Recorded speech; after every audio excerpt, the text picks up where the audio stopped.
Good morning friends, स्वागत है आपका हमारे यूट्यूब चैनल पे। आज हम लोग ईसा पूर्व और ईसवी के कंसेप्ट को समझेंगे। तो चलिए स्टार्ट करते हैं। ईसा पूर्व और ईसवी जो वर्तमान में प्रचलित ग्रेगोरियन कैलेंडर ईसाई धर्म के प्रवर्तक ईसा मसीहा के जन्म वर्ष पर आधारित है और इस ग्रेगोरियन कैलेंडर को लगभग सभी देशों ने आधिकारिक तौर पर स्वीकार्यता दे रखी है, इसे स्वीकार्यता मिली हुई है। अब देखो, ईसा पूर्व, इसे लैटिन वर्ड बीसी से डिनोट करते हैं, जो ईसा मसीहा के जन्म से पहले के समय को दर्शाता है, उसे ईसा पूर्व कहते हैं। नाम से ही पता चला, before the birth of Jesus Christ, यानी जेजस क्रिस्ट ईसा मसीहा के जन्म के पहले के समय को ईसा पूर्व कहते हैं। अब देखो, ईसा से पता चल रहा है ईसा मसीहा, पूर्व से पता चल रहा है पहले का समय, यानी ईसा मसीहा के जन्म से पहले के समय को ईसा पूर्व कहते हैं और इसे लैटिन वर्ड बीसी से डिनोट करते हैं। ईसा पूर्व में वर्षों की जो गिनती होती है वो उल्टी दिशा में चलती है। जैसे देखो, यहाँ पे महात्मा बुद्ध का जो जन्म है वो 563 ईसा पूर्व में हुआ है और उनकी जो मृत्यु है वो 483 ईसा पूर्व में हुई है। अब इतिहास का कोई भी जो कालखंड है वो तो या तो ईसा पूर्व में डिनोट होता है या तो ईसवी में डिनोट होता है। अगर ईसा पूर्व में है तो एक बात तो समझ जाना कि वो ये जो ईसा पूर्व का मतलब हो गया जो ईसा मसीहा हैं उनके जन्म से पहले के कालखंड की यह बातें कर रहा है। तो आओ इसे डायग्राम के माध्यम से समझते हैं। अब देखो, इधर का जो कालखंड है इसे मैंने बीसी से डिनोट किया है, ईसा पूर्व से, और इधर का जो कालखंड है उसे एडी से डिनोट किया है, ईसवी को, और बीच में है कौन? ईसा मसीहा। अब यहाँ पे लिखा हुआ है कि इस महात्मा बुद्ध का जो जन्म है वो 563 ईसा पूर्व में हुआ, यानी ईसा पूर्व इधर के कालखंड में हम लोग चलेंगे। तो यानी देखो, इधर से जो समय चलता आ रहा है वो 565 या फिर उसके पहले से भी चलते आ रहा है 565, 564, भविष्य की ओर बढ़ते हुए एक कालखंड आया 563 जब महात्मा बुद्ध का जन्म हुआ, और समय उससे भविष्य की ओर फिर आगे बढ़ा तो 562, 561, 560, 560 ऐसे बढ़ते बढ़ते 483 ईस्वी ईसा पूर्व का समय आया जब महात्मा बुद्ध की मृत्यु हो गई। लेकिन समय नहीं रुकता, समय उससे आगे बढ़ा 482, 481, 480, बढ़ते बढ़ते बढ़ते बढ़ते यहाँ पर 1 आया, फिर 1 से इधर शुरू हुआ 1, 2, 3, 4 ईस्वी का कालखंड। यानी ईसा पूर्व और ईस्वी के मध्य का जो अंतराल है वहाँ पर ईसा मसीहा को स्थापित किया गया। वहाँ बीच के कालखंड को ईसा मसीहा से दर्शाया जाता है। अब देखो, यहाँ पर 2000 ईस्वी लिखा हुआ है, तो ईस्वी से तो ये साफ है कि ईसा मसीहा के जन्म के बाद के समय की ये बात कर रहा है। तो ईसा मसीहा के जन्म के बाद का एक कालखंड है 2000, ये ईस्वी लिखा हुआ है। तो 2000 जो ईसा मसीहा के जन्म के बाद का जो कालखंड है 2000, वो उसकी बातें कर रहा है। अगर यहाँ पर ईसा पूर्व लिखा रहा तो ये तो तय है कि ईसा मसीहा के जन्म के बाद का एक कालखंड है 2000, वो उसकी बात कर रहा है ईसा पूर्व के मतलब। अब चलो इसे आगे देखते हैं।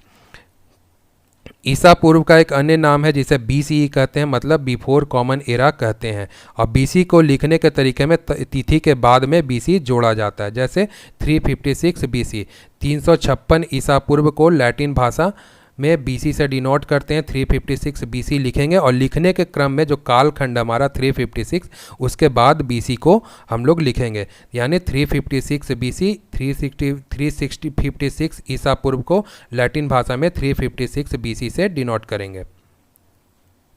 अब ईस्वी को हम लोग समझते हैं, जिसे लैटिन भाषा एडी से डिनोट करते हैं। ईसा मसीहा के जन्म तिथि से आरंभ हुआ सन ईस्वी कहलाता है और इसे हिंदी भाषा में ई से डिनोट करते हैं। और लैटिन भाषा के 2 वर्ड है एनो डोमिनी, जिसे संक्षेप में एडी कहते हैं। इस लैटिन भाषा के वर्ड एडी से ईस्वी को डिनोट करते हैं।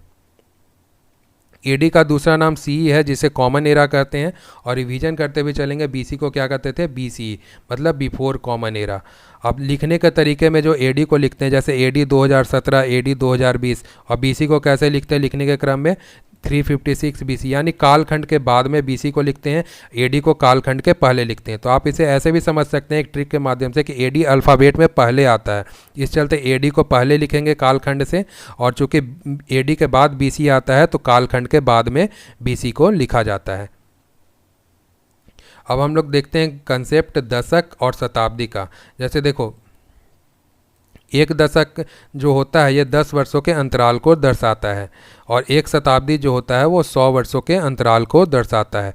शताब्दी यानी सदी, शतक, सेंचुरी, ये सब एक ही नाम है। सन, सदी, शतक, सेंचुरी, जो भी कालखंड के बाद लिखा रहता है वो एक ही नाम है।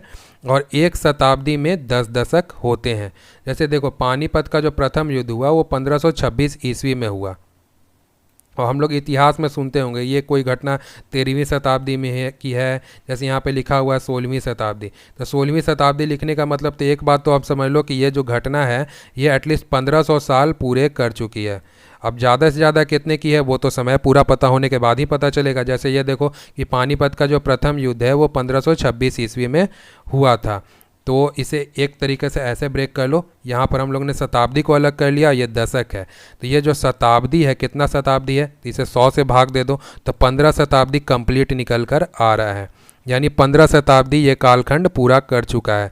अब ये चूँकि 1500 से एक वर्ष भी ज़्यादा हुआ तो ये घटना कब की हो जाएगी, 16वीं शताब्दी की। अब यहाँ 1500 से कितना ज़्यादा हो गया, 26 वर्ष से ज़्यादा हो गया। तो जो पानीपत का जो प्रथम युद्ध है ये 16वीं शताब्दी की घटना है। अब यहाँ देखो नोट में दिखा हुआ है 21वीं सदी। 21वीं सदी का कालखंड कब से है, ये 2001 से लेके 2100 तक के वर्ष का कालखंड को ये 21वीं सदी दर्शाता है। जैसे देखो किसी इंसान के पास 2000 रुपये हैं, अब इसे हम 100 रुपये और एक्स्ट्रा दे दो तो कितना हो गया इसके पास, 2100 रुपया। तो ये जो 100 रुपया है यही शताब्दी को दर्शाता है, यानी 2100 हो गया। अब ये 2100 से एक वर्ष भी ज़्यादा हो गया तो ये घटना कब की हो जाएगी, 22वीं सदी की घटना हो जाएगी। अब दशक के कालखंड, दशक के कंसेप्ट को हम लोग समझते हैं। जैसे 1 से लेकर 10 तक के अंतराल को हम लोग पहला दशक कहते हैं, और 11 से 20 तक के अंतराल को हम लोग दूसरा दशक कहते हैं। इसी तरीके से ये आगे चलता रहेगा। जैसे यहाँ देखो ये 26 है, तो जैसे देखो ये तो 10 तक का कालखंड पूरा कर चुका है। अब 10 से आगे 20 तक का भी कालखंड पूरा कर चुका है। अब ये 20 से आगे 6 वर्ष और ज़्यादा निकल गया, यानी एक दशक, दो दशक और तीसरा दशक। यानी पानीपत का जो प्रथम युद्ध है जो 1526 में हुआ, यह 16वीं शताब्दी के तृतीय दशक की घटना है। और यहाँ पर एक और एग्जाम्पल है 2014, 2014। अब 2014 है, इसे दो क्रम में तोड़ेंगे। एक तो 2000 हम लोग अलग कर लिया, ये 14 को अलग कर लिया। अब ये जो 2000 है इसे 100 से अगर हम लोग डिवाइड करें तो ये क्या निकल कर आएगा, 20, यानी ये 20वीं सदी तो ऐसे निकल कर आ रही है। अब ये 20वीं सदी से यहाँ 2000 से एक वर्ष भी ज़्यादा हो गया तो ये घटना कब की हो जाएगी, 21वीं सदी की। और यहाँ कितना ज़्यादा हो रहा है, 14। तब ये देखो ये तो इतना पता चल गया कि ये जो घटना है 21वीं सदी की है। अब दशक कौन सा चल रहा है, तो दशक में तो एक दशक पूरा हो चुका है, अब ये दूसरे दशक में जा चुका है, तभी तो 14 बना। यानी जो 2014 है वो 21वीं सदी के द्वितीय दशक की घटना है। अब यहाँ पर देखो सहस्त्राब्द, यानी इसे मिलेनियम भी कहते हैं। यह 1000 वर्ष के कालखंड को एक सहस्त्राब्द मिलेनियम कहा जाता है। जैसे देखो यहाँ से 1 से लेके 1000 तक के कालखंड ये पहला मिलेनियम कहलाता है। और यहाँ जब 1000 से एक वर्ष भी ज़्यादा हो गया तो ये सेकंड मिलेनियम हो गया, जो कब तक चलेगा, 2000 तक चलेगा।